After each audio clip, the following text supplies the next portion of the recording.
উত্তর ত্রিপুরার সার্বিক যোগাযোগ ব্যবস্থা ও অর্থনৈতিক অগ্রগতির স্বার্থে ধর্মনগরে নতুন একটি রেল ডিভিশন স্থাপন এবং বহু বছর ধরে বন্ধ থাকা কৈলাসহর বিমানবন্দর পুনরায় চালুর জোরালো দাবিতে রবিবার ধর্মনগরের অর্ধেন্দু ভট্টাচার্য স্মৃতি ভবনে এক গুরুত্বপূর্ণ গণকনভেনশন অনুষ্ঠিত হয়েছে। Dharmanagar railway division demand and development কমিটির উদ্যোগে আয়োজিত এই কর্মসূচিতে উপস্থিত ছিলেন কৈলাসহরের বিধায়ক বীরজিৎ সিনহা, যুবরাজনগরের বিধায়ক শৈলেন্দ্র চন্দ্র নাথ, সংগঠনের সভাপতি কন্দর্প ভট্টাচার্য সহ বিশিষ্ট গণ্যমান্য ব্যক্তিবর্গ। কনভেনশনে বক্তারা আলোচনা করতে গিয়ে বলেন যে বর্তমানে লামডিং রেল ডিভিশনের অধীনে থাকা রেল নেটওয়ার্কের পরিধি বেড়ে 1745 কিলোমিটারে গিয়ে ঠেকেছে। তাই প্রশাসনিক কাজের সুবিধার কথা মাথায় রেখে সম্পূর্ণ ত্রিপুরা কেন্দ্রিক একটি নতুন রেল ডিভিশন গঠন করা বর্তমান সময়ের অত্যন্ত জরুরি দাবি। আর এই ক্ষেত্রে ধর্মনগরী সবচেয়ে উপযোগী ও আদর্শ স্থান।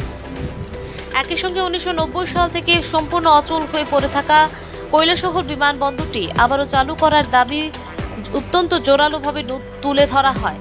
বক্তারা তাদের বক্তব্যে উল্লেখ করেন যে এই বিমানবন্দরটি পুনরায় চালু হলে উত্তর ত্রিপুরা, ঊনকোটি ও ধলাই এই তিন জেলার প্রায় 20 লক্ষ সাধারণ মানুষের যাতায়াত ব্যবস্থা যেমন অত্যন্ত সহজ হবে, তেমনি আন্তর্জাতিক সীমান্তবর্তী এই অঞ্চলের কৌশলগত ও বাণিজ্যিক গুরুত্ব বহুগুণ বৃদ্ধি পাবে। দীর্ঘদিনের এই দাবিগুলি অবিলম্বে বাস্তবায়িত না হলে আগামী দিনে আরও বড় ও কঠোর গণ আন্দোলনের পথে হাঁটার হুঙ্কার দেওয়া হয়। ব্যুরো রিপোর্ট, আজকাল নিউজ। যে ধর্মনগরে রেল ডিভিশন স্থাপন এবং কৈলাসহরের বিমানবন্দরটি শীঘ্রই চালু করে।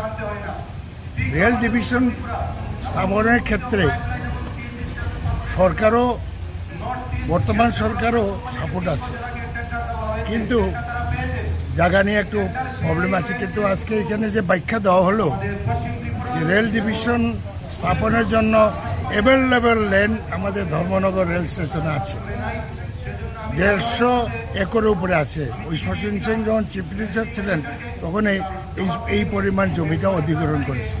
সেটা আগরতলা এত তো নাই।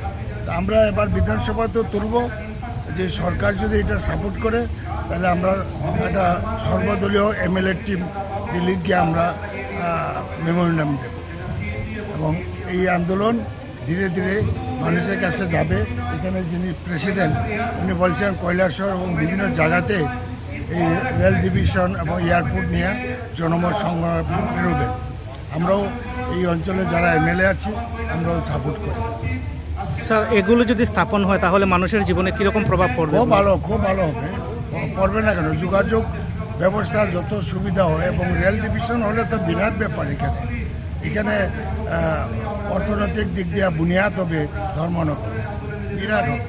ধন্যবাদ। এবং এখান থেকে মিজোরাম লিঙ্ক হবে, এখান থেকে ভান্ডারেমা যাবে, এখান থেকে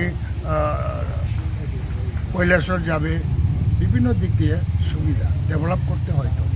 আসামে তো 4-5টা ডিভিশন আছে, আমরা ত্রিপুরাতে এবং মিজোরাম সব মিলে তো একটা করা যায়, এটা আমাদের ডিপার্টমেন্ট।